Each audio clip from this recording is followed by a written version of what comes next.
Eran las 3 de la mañana cuando Luciana Fernández empujaba su pesado carrito de limpieza por los gélidos pasillos del Hospital Santa María, el centro médico más exclusivo de la ciudad de San Luis Potosí. Sus manos, agrietadas por el uso constante de químicos abrasivos y el agua helada, temblaban de puro agotamiento después de haber cumplido 11 horas seguidas de una jornada extenuante. Con el paso de los años, Luciana había perfeccionado el arte de ser invisible, una sombra que se deslizaba entre los vivos. Las enfermeras pasaban a su lado, sin dedicarle una mirada, y los médicos hablaban por sus teléfonos celulares, como si ella fuera simplemente una pieza más del mobiliario de aquel recinto de lujo. Así habían transcurrido sus últimos 5 años de vida, en un anonimato gris, pero aquella madrugada de silencio sepulcral estaba a punto de cambiar su destino para siempre. Mientras pulía con esmero el piso de mármol frente a la exclusiva zona de maternidad de alta gama, un sonido rompió la calma artificial del hospital. Era un llanto, pero no el llanto habitual y vigoroso de los recién nacidos que solía escucharse en las salas comunes. Este era un lamento desgarrador, una nota de desesperación absoluta, como si aquel pequeño ser, a pesar de sus pocas horas de vida, supiera con certeza que se encontraba completamente solo en la inmensidad del mundo. Luciana detuvo su labor, apoyó el trapeador contra la pared forrada de madera fina y, movida por un instinto que no sabía que poseía, caminó con cautela hacia la puerta entreabierta de la suite presidencial. Lo que vio al asomarse la dejó paralizada, con el corazón latiéndole con una fuerza inusitada en la garganta. En una cuna de cristal y acabados en oro, rodeada de enormes ramos de rosas blancas que ya empezaban a marchitarse por el aire acondicionado, se encontraba un recién nacido, cuyo rostro estaba encendido en un rojo intenso por el esfuerzo de llorar. Sus pequeños puños cerrados golpeaban el aire con una impotencia que partía el alma. Pero lo más inquietante no era el ruido, sino el silencio absoluto que reinaba en aquella habitación de opulencia desmedida. No había enfermeras de guardia, no había familiares angustiados, no había absolutamente nadie velando por aquel sueño interrumpido por el abandono. Luciana entró con pasos vacilantes, sintiendo que sus botas de trabajo manchaban la alfombra de seda de una habitación que era, por sí sola, y mucho más grande que todo su pequeño departamento en la colonia San Felipe. Las cortinas de seda caían con elegancia hasta el piso.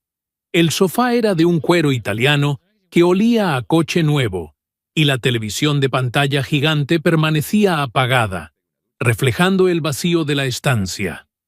En la cama de tamaño monumental, perfectamente tendida, las sábanas blancas de 1000 hilos estaban inmaculadas, sin una sola arruga, como si nunca hubieran sido utilizadas por una madre tras el parto. Luciana se acercó a la cuna y sintió que el pecho se le oprimía dolorosamente. El bebé no podía tener más de 2 días de nacido, y su piel aún conservaba ese tono rosado y delicado de los que acaban de llegar al mundo.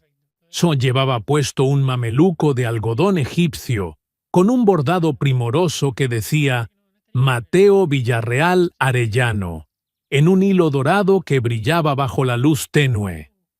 Sin detenerse a pensar en las consecuencias legales o en las estrictas normas del hospital, Luciana lo levantó con una delicadeza infinita, temiendo que sus manos rudas pudieran lastimar algo tan frágil. En el preciso instante en que lo acomodó contra su pecho, el llanto cesó de manera mágica, transformándose en unos pequeños hipos que se fueron calmando con el calor de su cuerpo. 2 ojos oscuros y profundos la miraron con una intensidad que pareció atravesarle el alma, buscándole una respuesta a su soledad. «Hola, pequeño Mateo», susurró ella con una voz quebrada por la emoción. «¿Dónde está tu mamá, mi niño?» Bien fue entonces cuando sus ojos se posaron en una nota que descansaba sobre la mesa de noche de madera de nogal. Con una mano sosteniendo al bebé y la otra temblando, tomó el papel que lucía un encabezado dorado del hospital. La caligrafía era elegante, pero se notaba trémula, como si hubiera sido escrita bajo una gran presión. La nota decía de manera fría y burocrática: Valeria Arellano Villarreal, fallecida a las 9:47 de la noche por hemorragia posparto. Familia notificada. Suite reservada hasta mañana a las 10 de la mañana. El padre se negó a ver al menor. Servicios sociales convocados para las 9 de la mañana. Luciana sintió que las piernas le fallaban y tuvo que sentarse en el borde del sofá de lujo mientras las lágrimas empezaban a nublar su vista. Aquel bebé, a aquel pequeño ser que ahora dormía plácidamente en sus brazos confiando en una extraña, había perdido a su madre en el mismo instante en que nació y su propio padre lo había rechazado sistemáticamente. En menos de 12 horas, el Consejo de Protección al Menor vendría para llevárselo a un albergue público. Un destino cruel para un niño que, por el apellido bordado en su ropa, pertenecía a una de las familias más ricas y poderosas de todo México. Luciana lo meció suavemente, observando sus mejillas rosadas y sus pestañas largas y oscuras. Era un ser perfecto, una obra de arte de la vida que había quedado a la deriva en un mar de riqueza vacía. «No te preocupes», susurró ella, mientras una lágrima solitaria recorría su mejilla curtida por el aire frío de la madrugada. «Esta noche no te quedarás solo en la oscuridad. Esta noche tienes a alguien que te cuida, alguien que sabe lo que es el frío de no pertenecer a nadie».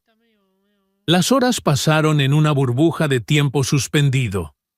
Luciana sabía que estaba violando todas las reglas imaginables del Hospital Santa María y que su empleo pendía de un hilo, pero algo dentro de ella, una fuerza ancestral y poderosa, le impedía soltar a aquel bebé. Quizás era porque ella también conocía el sabor amargo de la orfandad, habiendo pasado por 3 casas de acogida antes de cumplir los 18 años. Cuando el pequeño Mateo despertó llorando de nuevo por hambre, Luciana buscó desesperadamente en los armarios de la suite y encontró biberones ya preparados en un pequeño refrigerador oculto tras una puerta de madera fina. Le dio de comer con movimientos torpes al principio, pero pronto encontró el ritmo natural que dicta el corazón. El bebé succionaba con avidez, sus manitas aferrándose al biberón como si fuera su único ancla en el mundo. «Eres un pequeño guerrero, ¿verdad?», le dijo Luciana, con una sonrisa triste mientras lo veía saciarse. «No te vas a rendir tan fácilmente, y yo tampoco te voy a dejar mientras el sol no salga por completo». A las 6 de la mañana, cuando su turno oficial estaba por terminar, y la luz del alba empezaba a filtrarse por las cortinas de seda, escuchó pasos firmes y voces que se aproximaban por el pasillo. El pánico la invadió de golpe. Rápidamente colocó a Mateo en su cuna de cristal y retrocedió hacia la puerta, tratando de recuperar su carrito de limpieza para parecer una empleada más cumpliendo su deber. Pero la suerte no estaba de su lado esa mañana. Ni la supervisora de enfermería, doña Dolores Ramiro, una mujer severa de 50 años, con el cabello recogido en un moño tan apretado que parecía estirarle las ideas, entró abruptamente en la suite. Sus ojos se agrandaron con una mezcla de horror y furia al ver a Luciana dentro de la habitación prohibida. «¿Qué demonios estás haciendo aquí, Luciana? Esta suite está fuera de tus límites. sabes perfectamente que el personal de limpieza no debe entrar a las áreas VIP sin escolta, sentenció doña Dolores con voz gélida. ¿Tocaste al bebé? Luciana bajó la mirada, apretando las manos contra su uniforme gris que olía a cloro. Estaba llorando, señora. No había nadie con él. Pasó horas solo y yo solo quise... ¿Solo quisiste qué? ¿Jugar a ser la madre de un millonario? Interrumpió la supervisora con desprecio. Doña Dolores se acercó a la cuna y examinó a Mateo con movimientos bruscos y profesionales. El bebé, sintiendo la falta de ternura, comenzó a llorar de nuevo con una fuerza renovada. Esta criatura pertenece a una de las familias más importantes de San Luis Potosí y de todo el país. Su padre es Francisco Villarreal, el magnate de los bienes raíces. ¿Tienes idea del problema legal en el que te has metido por simple curiosidad? Luciana, sorprendida por su propia valentía, levantó la voz. Pero él lo abandonó. Leí la nota. El padre no quiso ni verlo. ¿Qué clase de hombre deja a su hijo recién nacido solo en un hospital después de perder a su esposa? Doña Dolores la encaró con una mirada que era una mezcla de lástima y advertencia letal. Eso no es de tu incumbencia, Luciana. Vete de aquí ahora mismo antes de que llame a los guardias de seguridad y te entregue a la policía. Y más vale que mantengas la boca bien cerrada sobre lo que viste u oíste. Si alguien se entera de que una mujer de la limpieza estuvo a solas con el heredero de los Villarreal, perderás tu empleo y te asegurarás de no trabajar nunca más en esta ciudad. ¿Entendido? Luciana asintió en silencio, pero antes de salir lanzó una última mirada a Mateo. El bebé lloraba desconsoladamente mientras la supervisora intentaba calmarlo sin éxito.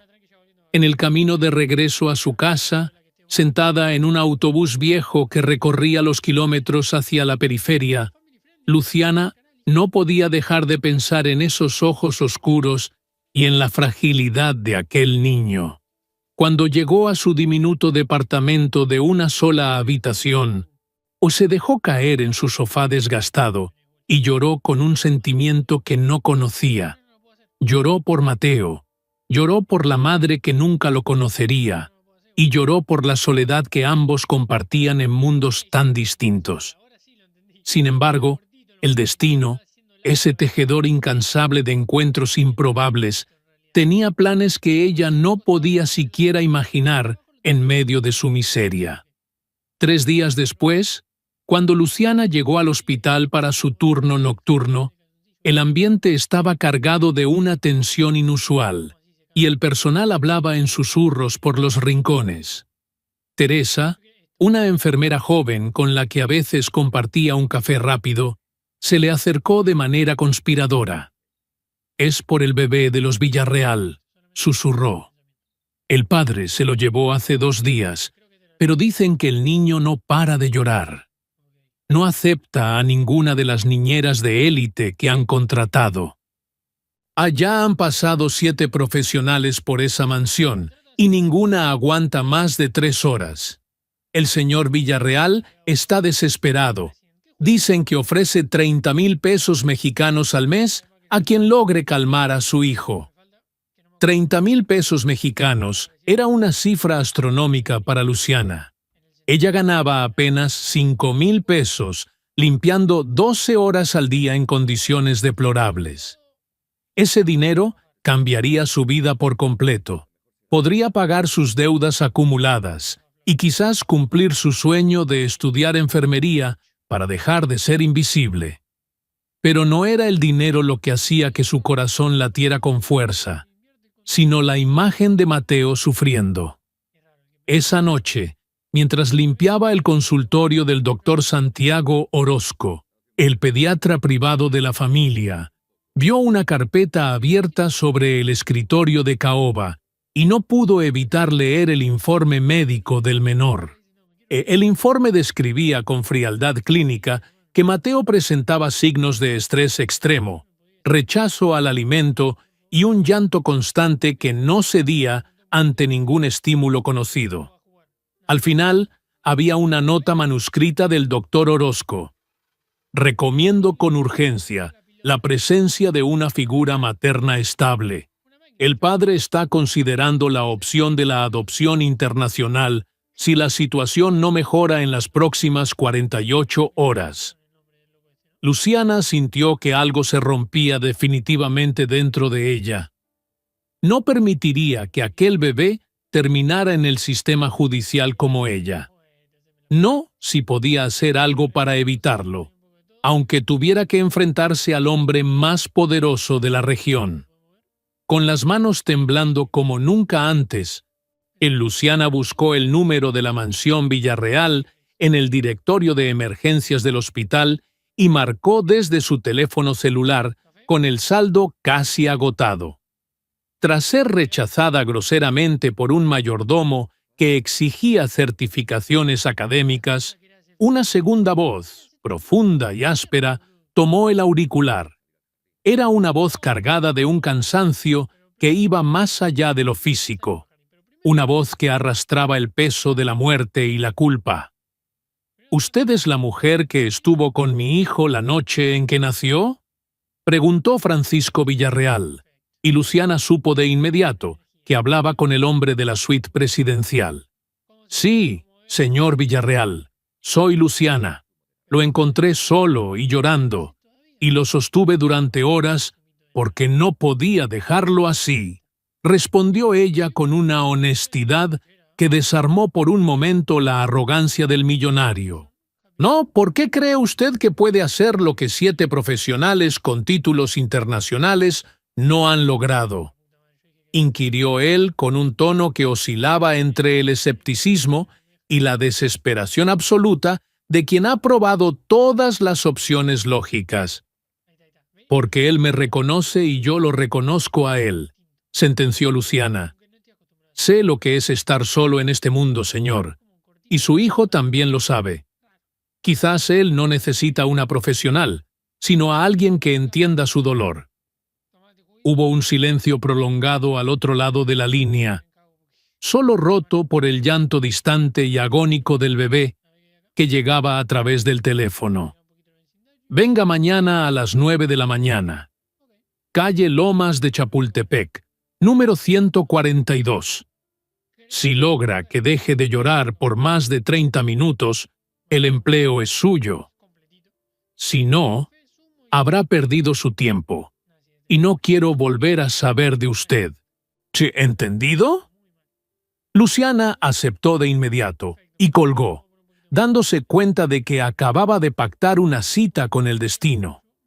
Al día siguiente, se vistió con su único vestido negro decente, se peinó con esmero y caminó los 3 kilómetros desde la parada del autobús hasta la entrada de la mansión. La propiedad era una fortaleza de piedra blanca y rejas de hierro forjado, con el escudo de la familia Villarreal. Cámaras de seguridad seguían cada uno de sus movimientos mientras esperaba que el portón eléctrico se abriera. Miguel, el mayordomo, un hombre de unos 60 años con un traje impecable y una expresión de duda mal disuelta, la guió por pasillos de mármol italiano y escaleras de madera noble que brillaban bajo lámparas de cristal que parecían diamantes. En cada rincón, en cada mesa, había fotografías de una mujer extraordinariamente bella, Valeria Arellano, la madre de Mateo, con sus ojos verdes y una sonrisa que parecía iluminar hasta el rincón más oscuro de aquella casa llena de luto. El llanto de Mateo resonaba por toda la mansión. Era un sonido débil y exhausto.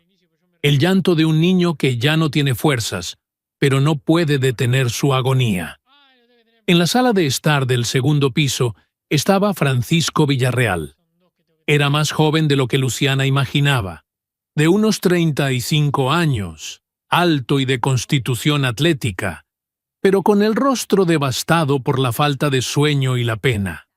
Su mandíbula estaba cubierta por una barba de varios días, y sus ojos grises parecían una tormenta a punto de estallar. Sostenía al bebé de manera torpe, con una rigidez que gritaba miedo y rechazo a partes iguales. ¿Usted es la mujer de la limpieza?, preguntó Francisco sin apartar la vista del pequeño que se retorcía en sus brazos. No esperaba una respuesta. Simplemente le entregó al niño como si fuera una carga de la que necesitaba liberarse con urgencia. Luciana tomó a Mateo, y el cambio fue casi instantáneo. Al sentir el contacto con la mujer que lo había arrullado en su primera noche de soledad, el bebé empezó a calmarse.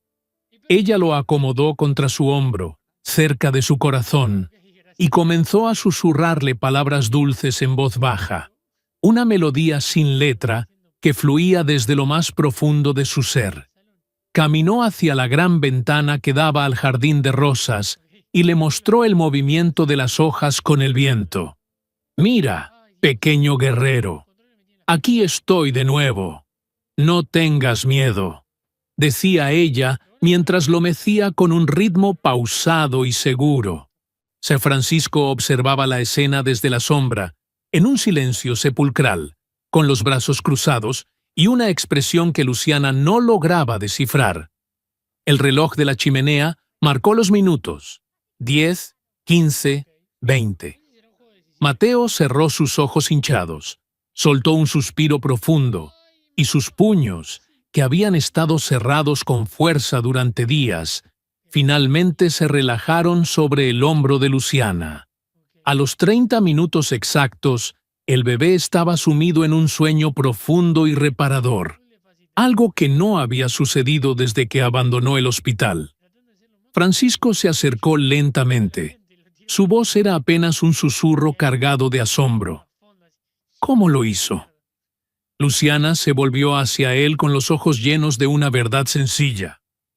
Le hice saber que no está solo, señor Villarreal. Los niños no necesitan títulos, necesitan presencia. El hombre cerró los ojos y pareció envejecer 10 años en un segundo. Cuando los abrió de nuevo, había tomado una decisión que cambiaría la estructura de aquella casa para siempre. El empleo es suyo. 30,000 pesos al mes, vivienda incluida aquí en la mansión. Tendrá 2 días de descanso a la semana, pero con una condición innegociable, sentenció Francisco con una frialdad que buscaba protegerse. No se apegue demasiado al niño. Esto es solo un trabajo, un contrato de servicios. Cuando Mateo crezca y ya no la necesite, usted se irá de aquí sin dramas ni escenas. ¿Puede cumplir con eso?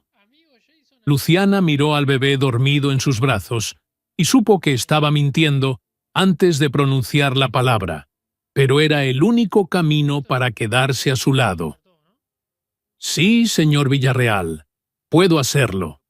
Francisco se dio la vuelta para salir de la habitación, pero antes de cruzar el umbral, se detuvo sin mirarla.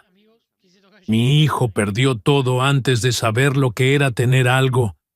No deje que pierda también la calma, dijo antes de desaparecer por el pasillo.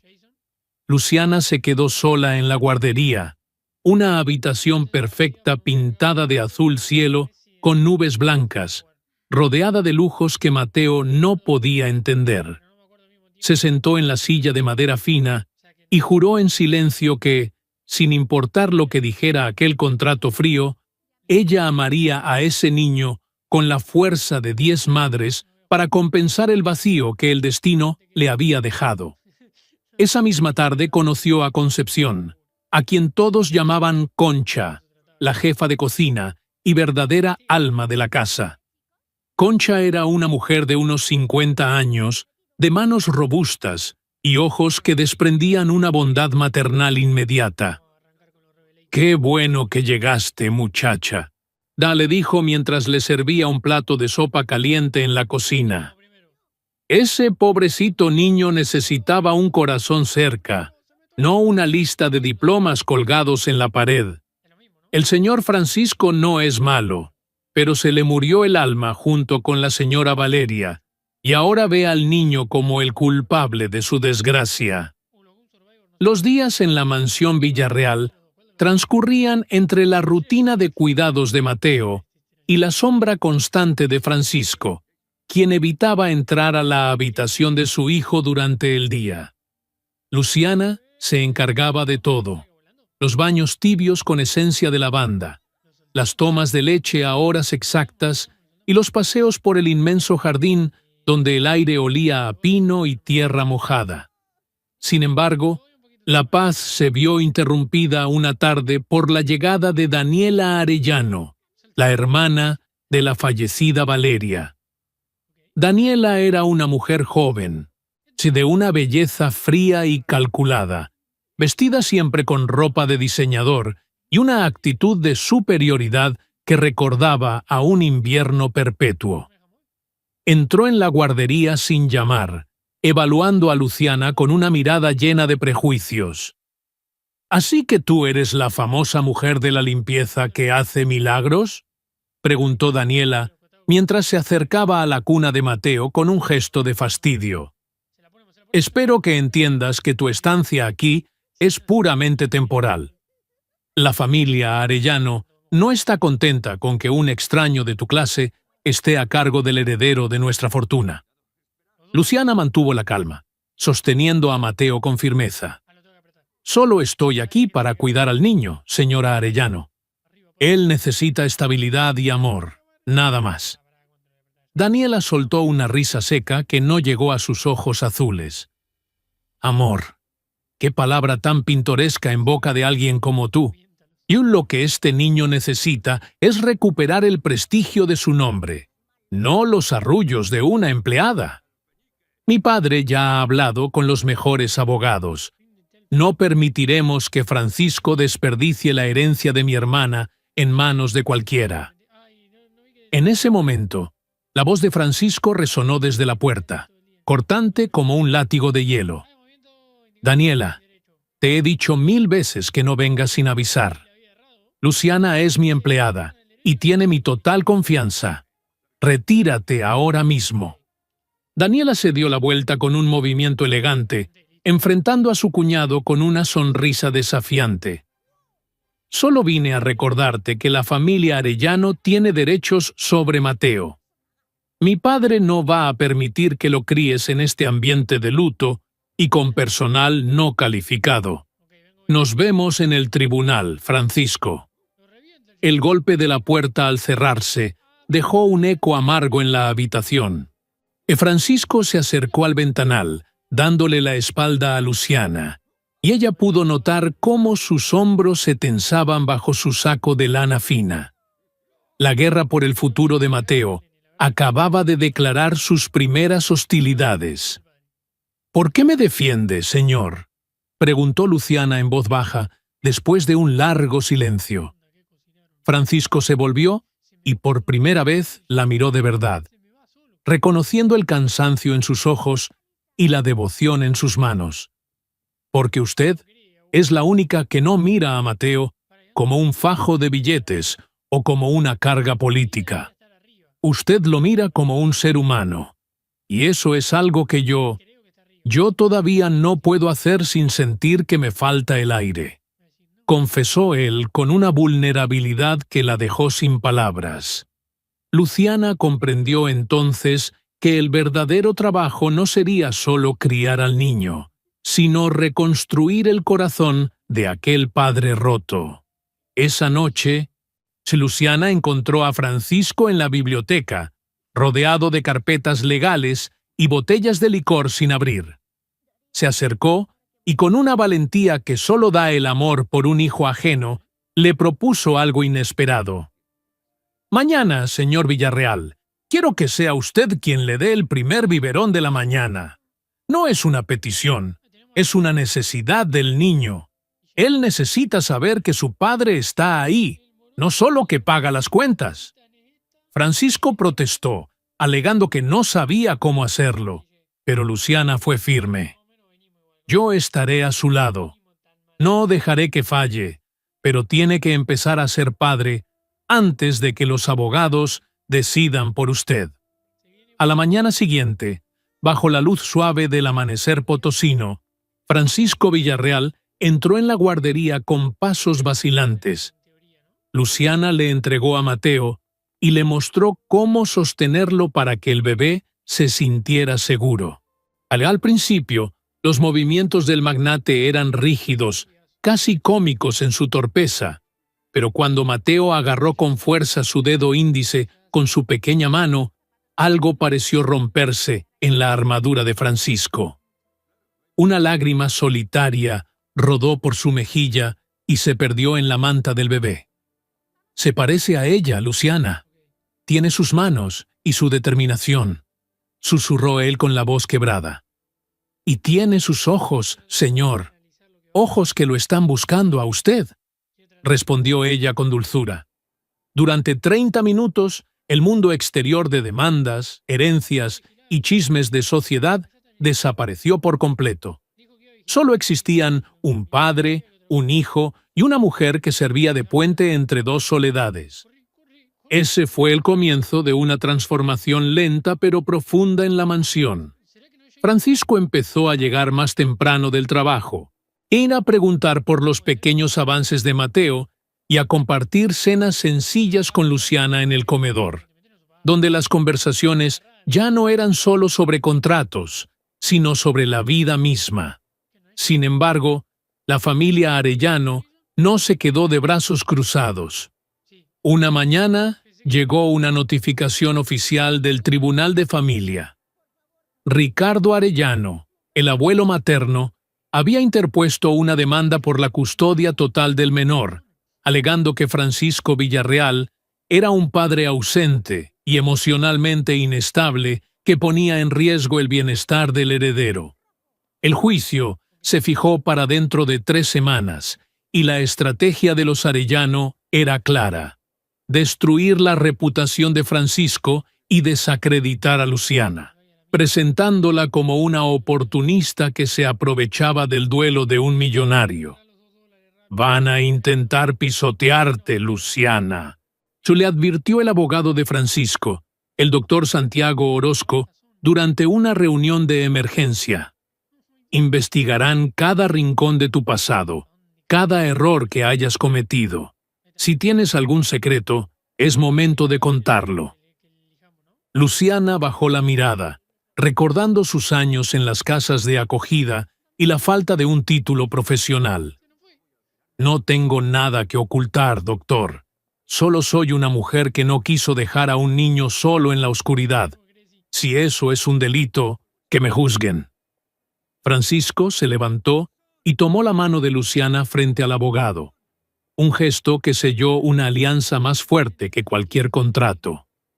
Los días previos al juicio fueron un torbellino de emociones. Luciana se sometió a evaluaciones psicológicas donde demostró que su vínculo con Mateo era saludable y genuino, mientras Francisco luchaba por demostrar que su luto no lo inhabilitaba para amar.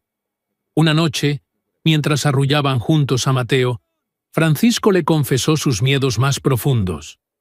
«Tengo miedo de perderlo todo otra vez, Luciana. Mateo es lo único que me mantiene unido a la realidad, y tú te has convertido en el aire que respiro en esta casa de sombras». Ella lo miró a los ojos y supo que, sin importar el resultado legal, sus vidas ya estaban entrelazadas de forma irrevocable.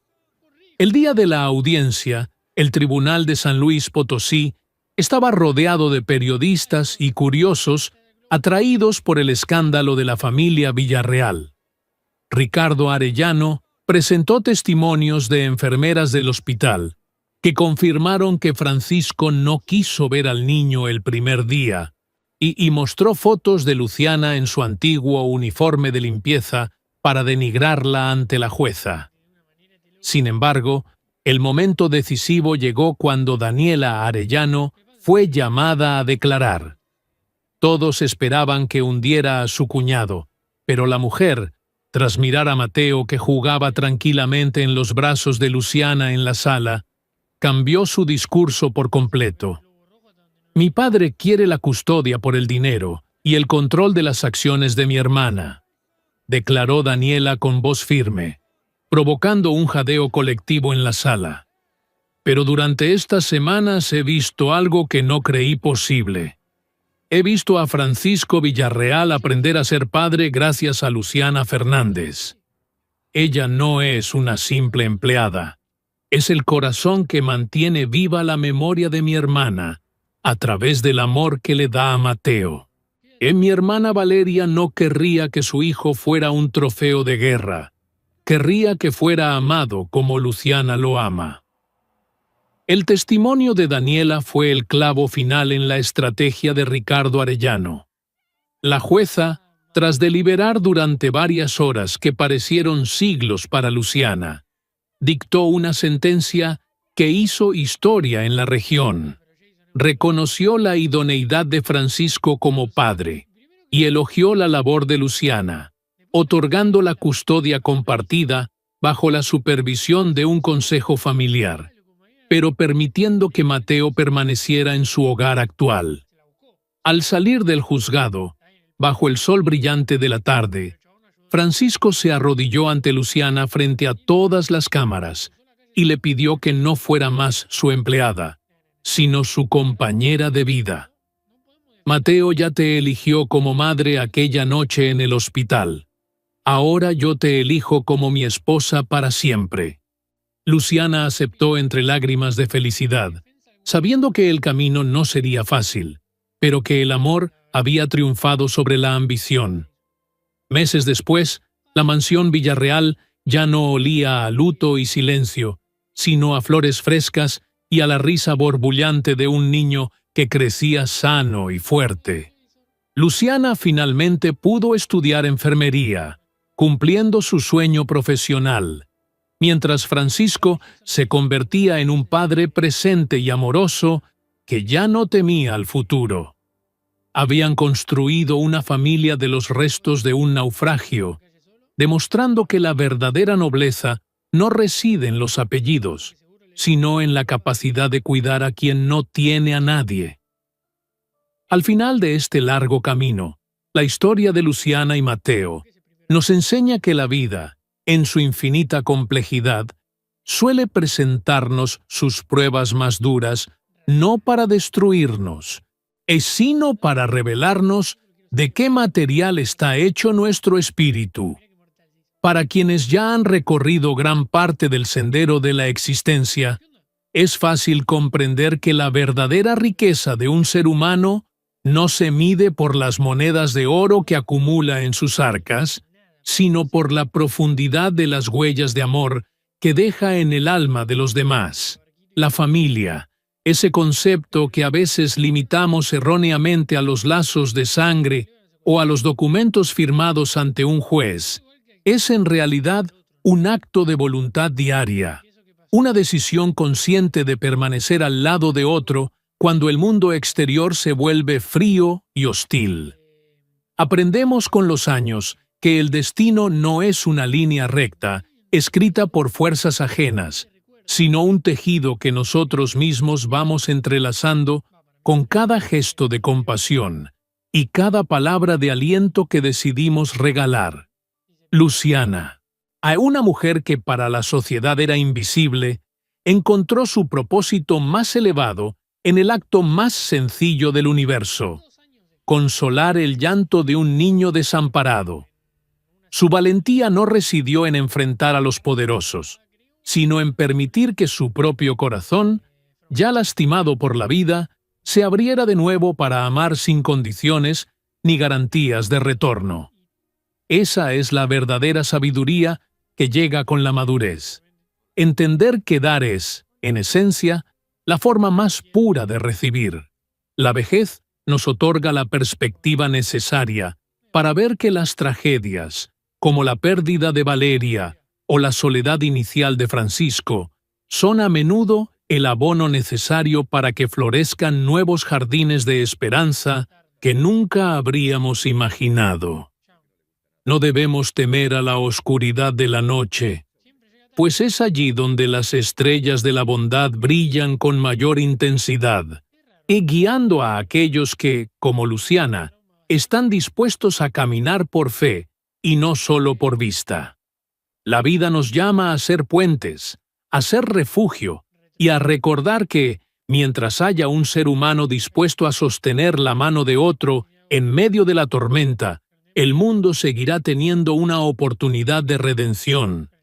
Que esta historia sirva de bálsamo para quienes se sienten solos o creen que sus acciones no tienen importancia en el gran esquema de las cosas. Cada pequeño acto de ternura reverbera en la eternidad. Al final del día, cuando el sol se oculta y las luces de las ciudades se encienden, lo único que realmente queda es el calor de los corazones que decidieron no rendirse ante la indiferencia. Seamos como Luciana, que no esperó a ser rica para ser generosa, ni esperó a ser perfecta para ser madre. Simplemente fue humana, y en esa humanidad encontró la clave para transformar una suite de hospital fría en el hogar más cálido del mundo. El amor, cuando es genuino, siempre encuentra su camino de regreso a casa.